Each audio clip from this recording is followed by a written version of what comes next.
ಶ್ರೀಮಾತ್ರೇ ನಮಃ ಶ್ರೀಮಾತ್ರೇ ನಮಃ ಶ್ರೀಮಾತ್ರೇ ನಮಃ ಕುಸುಮಪುತ್ರಿ ಚ ವಿದ್ಮಹೇ ಕನ್ಯಾಕುಮಾರಿ ಧೀಮಹಿ ತನ್ನೋ ವಾಸವಿ ಪ್ರಚೋದಯಾತ್. ಶ್ರೀ ವಾಸವಿ ದೇವಿ ಕನ್ಯಕಾ ಪುರಾಣ ಏಕಾದಶಾಧ್ಯಾಯ. ವಿಷ್ಣುವರ್ಧನ ರಾಜನು ತನ್ನ ಪಟ್ಟಣಕ್ಕೆ ಹಿಂದಿರುಗಿ ಹೋದ ಬಳಿಕ ವೈಶ್ಯಪ್ರಭುವಾದ ಕುಸುಮಶ್ರೇಷ್ಠಿಯು ಕುಲುಗುರುವಾದ ಭಾಸ್ಕರಾಚಾರ್ಯರು ಧನಧಾರ್ಯಾದಿ ಮಂತ್ರಿವರರು ಸಮಾನಿಷ್ಠರಾಗಿ ತಮ್ಮ ಕರ್ತವ್ಯವನ್ನು ಕುರಿತು ಚರ್ಚಿಸಿದರು. ಆನಂತರ ಭಾಸ್ಕರಾಚಾರ್ಯರು ಅತ್ಯಂತ ಅವಶ್ಯಕವಾದ ಕಾರ್ಯವಿರುವುದರಿಂದ ನನ್ನ ಆಜ್ಞೆಗೆ ಪ್ರಶ್ನೋತ್ತರಗಳನ್ನು ಹೇಳಿದೆ, ತಕ್ಷಣವೇ ಹೊರಟು ಬರಬೇಕಾಗಿದೆ ಎಂದು ತಿಳಿಸುತ್ತಾ ಪತ್ರಗಳನ್ನು ಬರೆಸಿ 18 ಪಟ್ಟಣಗಳಲ್ಲಿರುವ ವೈಶ್ಯರೆಲ್ಲರಿಗೂ ದೂತರ ಮುಖೇನ ಶೀಘ್ರವಾಗಿ ಕಳಿಸಿರಿ ಎಂದು ಕುಸುಮಶ್ರೇಷ್ಠಿಗೆ ಹೇಳಿದರು. ನಂತರ ಗುರುವಾಕ್ಯವನ್ನು ಕೇಳಿ ಕುಸುಮಾರ್ಯನು ಅದೇ ರೀತಿಯಲ್ಲಿ ಕಳಿಸಿದನು. ರಾಜದೂತರು ತ್ವರಿತಗತಿಯಲ್ಲಿ ಹೋಗಿ ಪತ್ರಿಕೆಗಳನ್ನು ಕೊಟ್ಟು ಹಿಂದಿರುಗಿದರು. 18 ಪಟ್ಟಣಗಳ ವೈಶ್ಯರು ದೂತರ ವಚನಗಳನ್ನು ಕೇಳಿ ಪತ್ರಿಕೆಯಲ್ಲಿ ಬರೆಯಲ್ಪಟ್ಟ ಅರ್ಥಗಳನ್ನು ಕಂಡು ಅತ್ಯಾಶ್ಚರ್ಯಪಟ್ಟರು. ತೇಜೋವಂತರು ಪಟ್ಟಣವಾಸಿಗಳೂ ಆದ ಸರ್ವ ವೈಶ್ಯರು ಆಲೋಚಿಸಿ ಪ್ರಯಾಣ ಹೊರಟು ಪೆನುಗೊಂಡೆಯನ್ನು ಸೇರಿದರು. 18 ಪಟ್ಟಣಗಳ ಆರ್ಯ ವೈಶ್ಯ ಪ್ರಮುಖರ ಮಹಾ ಸಮಾವೇಶ ಮತ್ತು ಚರ್ಚೆ. ಅವರ ಆಗಮನ ತಿಳಿದು ರಾಜನಾದ ಕುಸುಮಶ್ರೇಷ್ಠಿ ತನ್ನ ಪರಿವಾರ ಸಮೇತವಾಗಿ 18 ಪಟ್ಟಣಗಳಿಂದ ಬಂದ ವೈಶ್ಯವರ್ಯರನ್ನು ಎದುರುಗೊಂಡು ಆಹ್ವಾನಿಸಿ ಕರೆತಂದನು.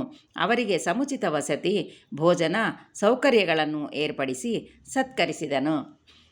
ಮಾರನೆಯ ದಿನ ವೈಶ್ಯ ನಗರಗಳಿಂದ ಆಗಮಿಸಿದ 714 ಗೋತ್ರಗಳ ಸಮಸ್ತ ವೈಶ್ಯ ಪ್ರತಿನಿಧಿಗಳು ನಗರೇಶ್ವರ ದೇವಾಲಯ ಪ್ರಾಂಗಣದಲ್ಲಿ ಸಮಾವಿಷ್ಟರಾದರು. ನಂತರ ಕುಸುಮಾರ್ಯ ರಾಜೇಂದ್ರನು ಗುರುವಿನ ಅಣತಿಯಂತೆ ನಡೆದ ವಿಷಯಗಳನ್ನೆಲ್ಲ ಸಭಾಸದರಿಗೆ ಸವಿಸ್ತಾರವಾಗಿ ತಿಳಿಸಿಕೊಟ್ಟು, ಆತ್ಮೀಯರೇ, ಈ ಸಮಸ್ಯೆ ಪರಿಷ್ಕಾರಕ್ಕೆ ಚೆನ್ನಾಗಿ ಆಲೋಚಿಸಿ ಚರ್ಚಿಸಿ ಕರ್ತವ್ಯವನ್ನು ಪ್ರಬೋಧಿಸಿರಿ ಎಂದು ಪ್ರಾರ್ಥಿಸಿದನು. ನರೇಂದ್ರನ ಮಾತುಗಳನ್ನು ಕೇಳಿ ವೈಶ್ಯ ಪ್ರಮುಖರೆಲ್ಲರೂ ಚಿಂತಾಕ್ರಾಂತರಾದರು. ಆನಂತರ ಕೆಲವು ನಗರಸ್ವಾಮಿಗಳು ಸಭೆಯನ್ನು ಉದ್ದೇಶಿಸಿ, ಸಭಾಸದರೇ, ವಿಷ್ಣುವರ್ಧನ ಭೂಪಾಲನೊಡನೆ ಸಂಬಂಧವು ಅಸಂಭವವಾದ ವಿಷಯ. ನಮಗೀ ಸಮಸ್ಯೆಯು ಪುರಾಕೃತ ದುಷ್ಕರ್ಮ ಫಲವಾಗಿ ಏರ್ಪಟ್ಟಿದೆ.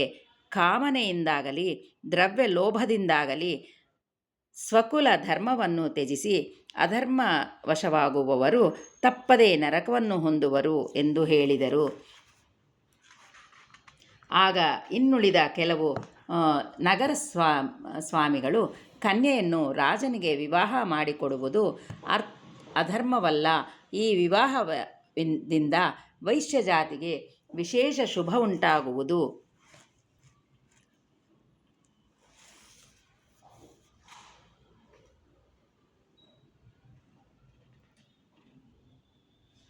ಕನ್ಯೆಯನ್ನು ರಾಜನಿಗೆ ವಿವಾಹ ಮಾಡಿಕೊಡುವುದು ಅಧರ್ಮವಲ್ಲ. ಈ ವಿವಾಹದಿಂದ ವೈಶ್ಯ ಜಾತಿಗೆ ವಿಶೇಷ ಶುಭ ಉಂಟಾಗಬಲ್ಲದು. ನಾವು ಇದಕ್ಕೆ ಅಂಗೀಕರಿಸಿದ ಪಕ್ಷದಲ್ಲಿ ಬಲಶಾಲಿಯಾದ ಚಕ್ರವರ್ತಿಯು ವಿರೋಧವು ಸಂಭವಿಸುವುದು, ನಮ್ಮ ಕುಲಕ್ಕೆ ಆಪತ್ತುಗಳುಂಟಾಗುವು ಎಂದು ನುಡಿದರು.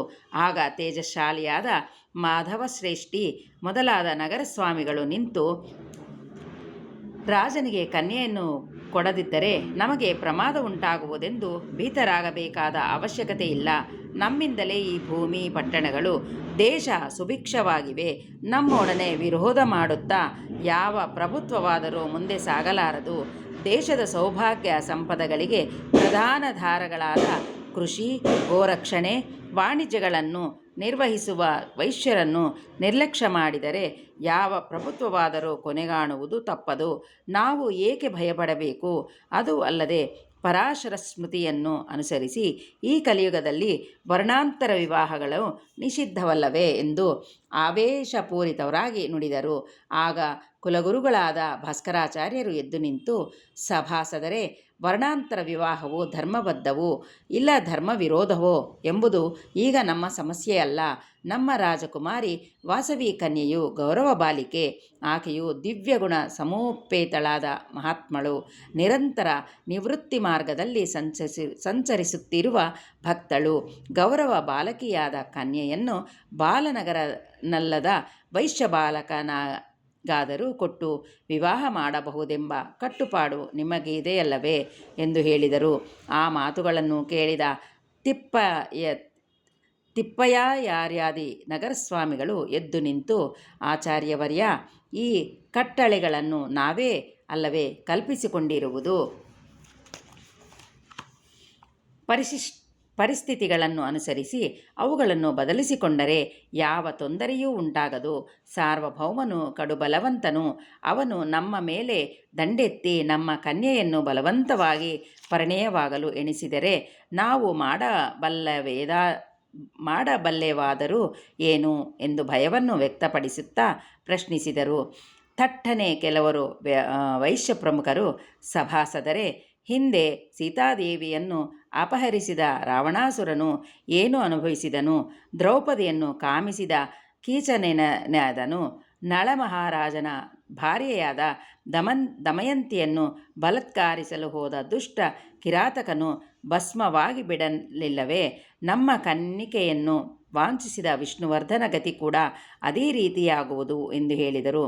ಆಗ ಮಹಾವೀರನು, ಸರ್ವ ಸೈನ್ಯಾಧಿಪತಿಯೂ ಆದ ವಿರೂಪಾಕ್ಷನು ಕ್ರೋಧಾರೂಢ ನೇತ್ರನಾಗಿ ಎದ್ದು ನಿಂತು, ಹಿರಿಯರೇ, ಸರ್ವಜನರು ತಮ್ಮ ತಮ್ಮ ಜಾತಿಯಲ್ಲಿ ಗುಣಶ್ರೇಷ್ಠವಾದವನಿಗೆ ಕನ್ಯೆಯನ್ನು ಕೊಟ್ಟು ವಿವಾಹ ಮಾಡುವುದು ಸಂಪ್ರದಾಯವೆಂದು, ಸತ್ಪುರುಷರು ಈ ಸಂಪ್ರದಾಯವನ್ನು ತೊರೆಯುವುದಿಲ್ಲವೆಂದು, ಅಕಸ್ಮಾತ್ ತೊರೆದ ಪಕ್ಷದಲ್ಲಿ ಪ್ರಾಯಶ್ಚಿತ್ತಕ್ಕಾಗಿ ಚಾಂದ್ರಾಯಣ ವ್ರತವನ್ನಾಚರಿಸಬೇಕೆಂದು ದ್ವಿಜೋತ್ತಮರು ಹೇಳಿರುವುದನ್ನು ಕೇಳಿದ್ದೇನೆ.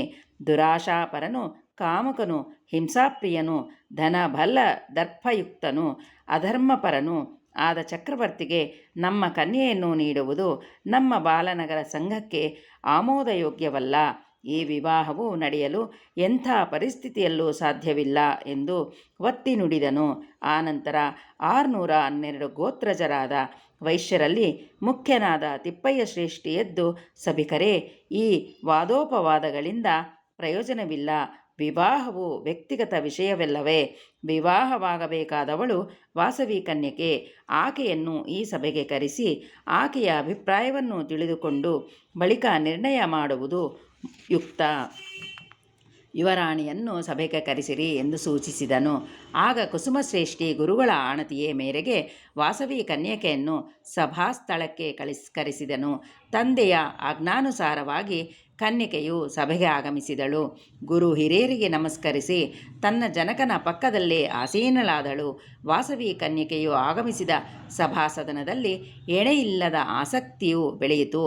ಆಗ ಗುರು ಭಾಸ್ಕರಾಚಾರ್ಯರು ಆ ಚಕ್ರವರ್ತಿಯು ಪೆನುಗೊಂಡೆಯಿಂದ ಆಗಿದ್ದರಿಂದ ನಡೆದದೆಲ್ಲ ವೃತ್ತಾಂತವನ್ನು ಮತ್ತು ಚರ್ಚಿಸಿದ ವಿಷಯಗಳನ್ನು ಸಭೆಗೆ ಆಗಮಿಸಿದ ವಾಸವಿ ಕನ್ಯಕೆಗೆ ತಿಳಿಸಿದನು. ಆನಂತರ ತಿಪ್ಪಯಾರ್ಯನು ವಾಸವಿಯನ್ನು ನೋಡ, ಓಂ ರಾಜಕುಮಾರಿ, ನೀನು ಮಹಾ ವಿವೇಕವಂತಳು. ಚಕ್ರವರ್ತಿಯನ್ನು ಕೈ ಹಿಡಿಯುವುದರಿಂದ ಆಂಧ್ರ ಸಾಮ್ರಾಜ್ಯಕ್ಕೆ ಪಟ್ಟ ಮಹಿಷಿಯಾಗಬಲ್ಲೆ. ಸಾರ್ವಭೌಮನಿಂದ ಸಂಭವಿಸಲಿರುವ ಪ್ರಮಾದವನ್ನು ತಪ್ಪಿಸಬಲ್ಲೆ. ಎಲ್ಲವೂ ನಿನ್ನ ಅಂಗೀಕಾರದ ಆಧಾರದ ಮೇಲೆಯೇ ನಿಂತಿದೆ. ಆಲೋಚಿಸಿ ನಿನ್ನ ಅಭಿಪ್ರಾಯವನ್ನು ತಿಳಿಸಬೇಕಾಗಿದೆ ಎಂದು ಹೇಳಿದನು. ಆಗ ವಾಸವಿ ಕನ್ನಿಕೆಯು ಸಭಾಸದರನ್ನು ನೋಡಿ, ದೈವಸ್ವರೂಪರಾದ ಪಿತರುಗಳೇ, ಪ್ರಿಯ ಸೋದರರೇ, ವಿವಾಹ ವಿಷಯದಲ್ಲಿ ವ್ಯಕ್ತಿಗಿರುವ ಸ್ವಾತಂತ್ರ್ಯವನ್ನು ಹರಿಸುವ ಅಧಿಕಾರ ಯಾರಿಗೂ ಇಲ್ಲ. ನನ್ನ ಹೃದಯವು ಪರಾಂಬಿಕೆಯ ಪದಾರ್ಚನೆಗೆ ಸಮರ್ಪಿತವಾಗಿದೆ. ನನಗೆ ವಿವಾಹಚ್ಛೆಯಿಲ್ಲ. ಬ್ರಹ್ಮಚಾರಿಣಿ ಆಗಿರಲು ನಿಶ್ಚಯಿಸಿಕೊಂಡಿರುವವಳು ನಾನು ಎಂದು ನುಡಿದಳು. ಆ ವಚನಗಳನ್ನು ಕೇಳಿ 612 ಗೋತ್ರದವರು ಬಲು ವ್ಯಾಕುಲತೆಯಿಂದ, ಕುಮಾರಿ, ನಿನ್ನ ನಿರ್ಣಯದಿಂದ ಸಮಸ್ತ ಕುಲಕ್ಕೆ ಕೆಡುಗಾಗುವುದು. ಚಕ್ರವರ್ತಿಯು ಹಾಗೆ ಸಾಧಿಸಿದರೆ ಕಾಲಸರ್ಪದಂತೆ ಅವನು ತನ್ನ ಬಲದಿಂದಲಾದರೂ ನಿನ್ನನ್ನು ಕೊಂಡೊಯ್ಯಬಲ್ಲನು.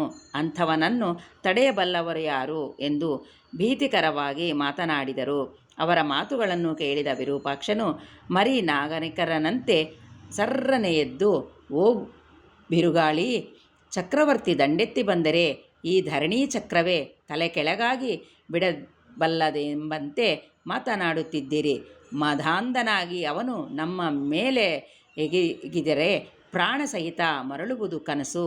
ಪ್ರಳಯ ರುದ್ರನ ಪ್ರಮಥ ಗಣಗಳಂತಿರುವ ನಮ್ಮ ಬಾಲನಗರ ಸೇನೆಗಳು ಪ್ರಚಂಡ ಶೌರ್ಯಾಗ್ನಿ ಜ್ವಾಲೆಗಳಲ್ಲಿ ಆ ಶತ್ರು ಶಲಭಗಳು ಸುಟ್ಟು ಬೂದಿಯಾಗಬಲ್ಲವು.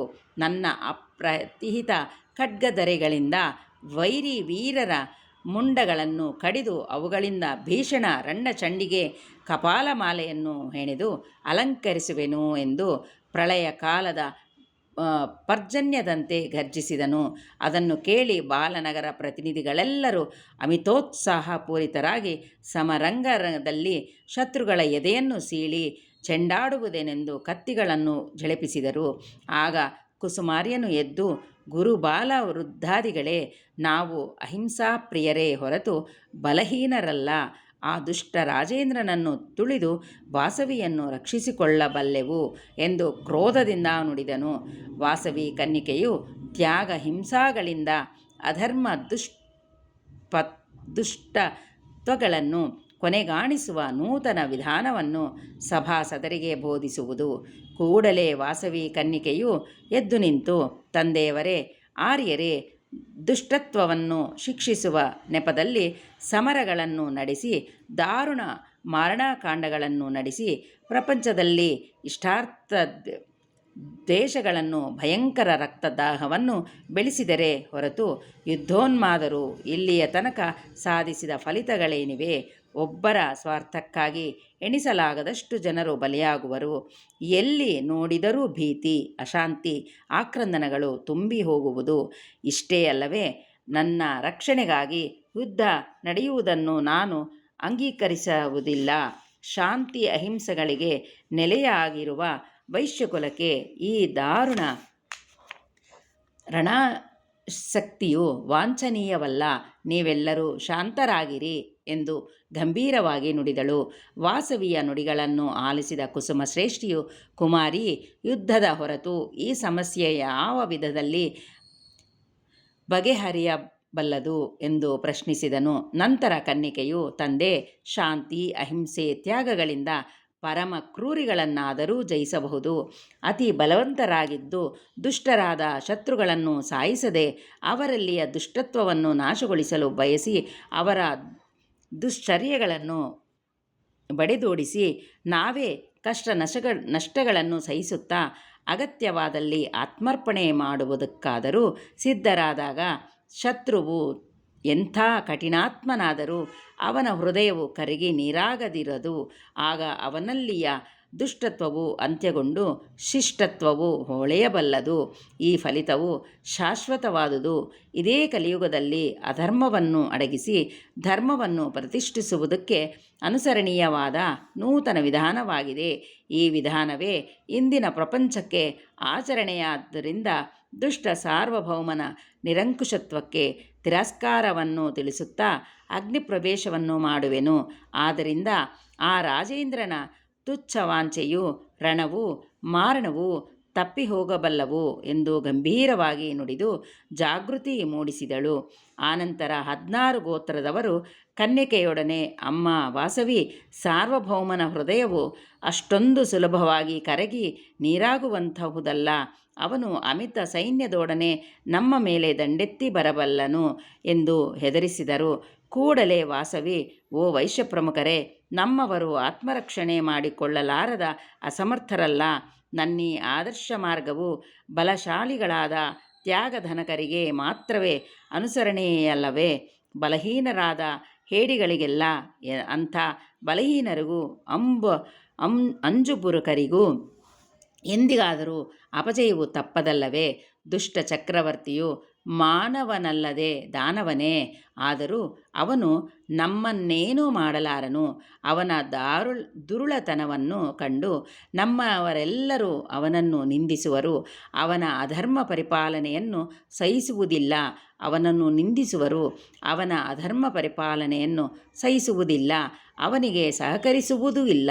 ಹಾಗಾದರೆ ಆ ಮಹಾರಾಜನೊಬ್ಬನೇ ದಿಕ್ಕಿಲ್ಲದವನಾಗಿ ಚಿಂತಾಕ್ರಾಂತನಾಗಿ ಅಂತ್ಯಗಾಣದೆ ತಪ್ಪದು ಎಂದು ಮೇಘ ಗಂಭೀರ ಸ್ವರದಲ್ಲಿ ನುಡಿಗಳನ್ನಾಡಿದಳು.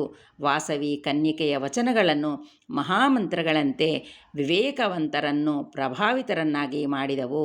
ಆತ್ಮಾರ್ಪಣಕ್ಕೆ ಸಂಸಿದ್ಧರಾದ 102 ಗೋತ್ರದವರು ಬಿಟ್ಟು ಹೋಗಲು ಸನ್ನಿದ್ಧರಾದ 612 ಗೋತ್ರದವರು.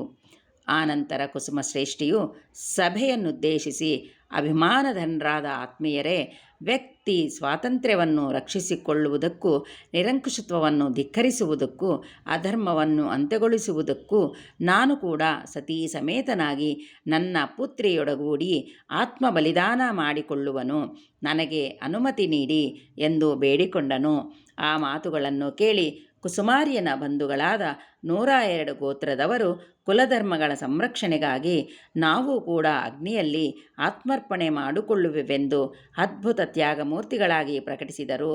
ಹೀಗೆ ದೃಢಚಿತ್ತರಾಗಿ ನುಡಿದ 102 ಗೋತ್ರಗಳ ವೈಶ್ಯರ ನುಡಿಗಳನ್ನು ಕೇಳಿ 612 ಗೋತ್ರಗಳ ವೈಶ್ಯರು ಭೀತಿಚಿತ್ತರಾಗಿ, ಓಹೋ, ವಂಶ ಗೌರವವನ್ನು ಕಾಪಾಡಿಕೊಳ್ಳುವುದಕ್ಕೆಂದು ನೀವು ಭ್ರಮೆಯಿಂದ ವಂಶ ಕ್ಷಯಕ್ಕೆ ತೊಡಗುತ್ತಿದ್ದೀರಿ. ಆತ್ಮಾಹುತಿ ಎಂಬ ಹೆಸರಿನಲ್ಲಿ ನೀವು ನಡೆಸಿಕೊಳ್ಳುತ್ತಿರುವ ಆತ್ಮಹತ್ಯೆಯಲ್ಲಿ ನಾವು ಪಾಲ್ಗೊಳ್ಳುವುದಿಲ್ಲ. ಆತ್ಮಹತ್ಯೆಯು ಮಹಾಪಾತಕ ಹೇತುವಾಗಿದೆ. ಕೀರ್ತಿಯನ್ನಾಗಲಿ ಅಪಕೀರ್ತಿಯನ್ನಾಗಲಿ ಜೀವಿಸಿರುವಾಗಲೇ ನೋಡಬಲ್ಲೆವು. ಸತ್ತು ಸಾಧಿಸುವುದಾದರೂ ಏನು? ನೀವು ಅವಿವೇಕದಿಂದ ವಂಶನಾಶಕ್ಕಾಗಿಯೇ ಎಣಿಸಿಕೊಂಡರೆ ನನ್ನ ಪರಸ್ಪರ ಬಂಧುತ್ವಗಳು ಇನ್ನು ನಿಲ್ಲುವುದಿಲ್ಲ. ಇನ್ನು ನಿಮಗೂ ನಮಗೂ ಯಾವ ಬಗೆಯೂ ಸಂಬಂಧ ಬಾಂಧವ್ಯಗಳು ಇರುವುದಿಲ್ಲ ಎಂದು ನಿಷ್ಠುರ ಮಾತಿಗಳಾಗಿ ನುಡಿದರು. ಕ್ರೋಧಾರುಣ ನೇತ್ರರಾಗಿ ಮಾತಿಗೂ ದುರ್ವಾದ ಮಾಡುತ್ತಾ ಸ್ವಕುಲಾಭಿಮಾನ ಶೂನ್ಯರಾಗಿ ಪ್ರಲಾಪಿಸುತ್ತಿದ್ದ 612 ಗೋತ್ರದವರ ಇಂಥ ಅಸಹ್ಯಕರವಾದ ಮಾತುಗಳನ್ನು ಕೇಳಿ ಅವರೊಡನೆ 102 ಗೋತ್ರದವರು, ಓ ಸ್ವಾರ್ಥಪರರೇ, ನಿಮ್ಮ ಮಾತುಗಳನ್ನು ಕೇಳಿ ನಾವು ಕನ್ನಿಕೆಯನ್ನು ವಿಷ್ಣುವರ್ಧನನಿಗೆ ಕೊಡುವುದಿಲ್ಲ. ನಿಮಗೂ ನಮಗೂ ಸಂಬಂಧವೂ ಆಗದು. ನಮ್ಮೊಡಗೂಡಿ ಬಾಳುವುದಕ್ಕೆ ನೀವು ತಕ್ಕವರಲ್ಲ. ಇನ್ನು ಯಥೇಚ್ಛವಾಗಿ ನಮ್ಮ ರಾಜ್ಯವನ್ನು ತೊರೆದು ಹೋಗಬಹುದು ಎಂದು ಶಾಸಿಸಿದರು. 612 ಗೋತ್ರದವರು ಸಭಾಮಂಟಪವನ್ನು ತೊರೆದು ಹೊರಗೆ ಬಂದು ಗುಂಪುಗಳಾಗಿ ಕೂಡಿ, ಈ 102 ಗೋತ್ರಜ ವೈಶ್ಯರು ವಿಷ್ಣು ಮೂರ್ಖರಾಗಿರುವವರು. ಇಷ್ಟೆಲ್ಲ ಅನರ್ಥಕ್ಕೆ ಕಾರಣವಾಗಿರುವವಳು ಆ ವಾಸವಿ ಕನ್ಯಕೆಯೇ ಅಲ್ಲವೇ? ಕೃತಯುಗದಲ್ಲಿ ಕ್ಷತ್ರಿಯ ಕುಲನಾಶಕನಾದ ಪರಶುರಾಮನಿಗೆ ಜನ್ಮವಿತ್ತ ರೇಣುಕಾದೇವಿಯಂತೆ, ತ್ರೇತಾಯುಗದಲ್ಲಿ ರಾಕ್ಷಸ ವಿಧ್ವಂಸಕ್ಕಾಗಿ ಕಾರಣಭೂತಳಾದ ಜಾನಕಿಯಂತೆ, ದ್ವಾಪರಯುಗದಲ್ಲಿ ಕೌರವ ವಂಶಕ್ಷಯಕ್ಕೆ ಕಾರಣಲಾದ ದ್ರೌಪದಿಯಂತೆ, ಈ ಕಲಿಯುಗದಲ್ಲಿ ವೈಶ್ಯ ವಂಶಾರ್ಣವದಲ್ಲಿ ಈ ವಾಸವಿ ಕನ್ನಿಕೆಯು ಬಡವಾಗ್ನಿ ಜ್ವಾಲೆಯಾಗಿ ಜನ್ಮಿಸುವಳು. ಓರ್ವ ವಾಸವಿ ಕನ್ನಿಕೆಯು ಅಂತ್ಯಗೊಂಡ ಮಾತ್ರಕ್ಕೆ ಕುಲಗೋತ್ರಗಳಾಗವ ಲೋಪವು ಉಂಟಾಗದು. ಆಕೆ ಮರಣಿಸಿದ ನಂತರ ಚಕ್ರವರ್ತಿಯು ವಿಜೃಂಭಿಸಿ ತಪ್ಪದೆ ವೈಶ್ಯಕುಲ ನಿರ್ಮೂಲನ ಮಾಡಬಲ್ಲನು. ಜೀವಿಸಿದ್ದರೆ ಸುಖಗಳನ್ನು ಅನುಭವಿಸಬಹುದು. ಸುವಿಶಾಲವಾದ ಭಾರತಾವನಿಯಲ್ಲಿ ಎಲ್ಲರಿಗಾದರೂ ಹೋಗಿ ಹಾಯಾಗಿ ಜೀವಿಸಬಲ್ಲೆವು ಎಂದು ನುಡಿಯುತ್ತಾ ಒಬ್ಬೊಬ್ಬರಾಗಿ ಆ ಪಟ್ಟಣವನ್ನು ಬಿಟ್ಟು ಹೋದರು. ಕುಸುಮಶ್ರೇಷ್ಠಿ ಸಭೆಯನ್ನು ಮುಕ್ತಾಯಗೊಳಿಸಿ ನಗರೇಶ್ವರ ಸ್ವಾಮಿಗೆ ನಮಸ್ಕರಿಸಿ ಪುತ್ರಿಕೆಯರೊಡನೆ ಸ್ವಗೃಹಕ್ಕೆ ತೆರಳಿದರು.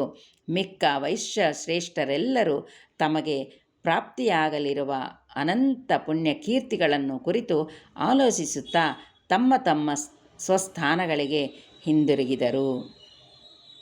ಸರ್ವಮಂಗಳ ಮಾಂಗಲ್ಯೆ ಶಿವೆ ಸರ್ವಾರ್ಥಸಾಧಿಕೆ ಶರಣ್ಯೆ ತ್ರ್ಯಂಬಕೆ ದೇವಿ ನಾರಾಯಣಿ ನಮೋಸ್ತುತೆ.